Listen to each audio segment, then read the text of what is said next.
Ramai tak tahu kanser rahim ni antara pembunuh senyap wanita, tapi ada 3 minuman yang simple boleh bantu rendahkan risiko. 1.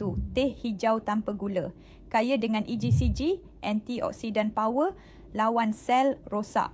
Kajian tunjuk ia boleh bantu lambatkan pertumbuhan sel abnormal dalam rahim. 2. Jus delima asli. Delima ada polyphenols tinggi, bantu stabilkan estrogen dan kurangkan risiko keradangan rahim dan fibroid. 3. Everty, minuman nutrisi lengkap. Setiap sachet ada 24 nutrien termasuk magnesium, DCI dan inulin yang bantu hormon stabil, kawal berat badan dan support sistem detoks hati. Hati sihat, hormon seimbang dan risiko rahim lebih terkawal. Kadang, pencegahan tu semudah apa yang awak minum setiap hari. Sebab rahim ni tempat lahirkan kehidupan, tapi juga tempat paling terdedah pada hormon yang tak seimbang. Komen saya akan mula hari ni kalau awak pun ready nak jaga rahim dari dalam. Dan jangan lupa share info ni dengan semua wanita yang awak sayang.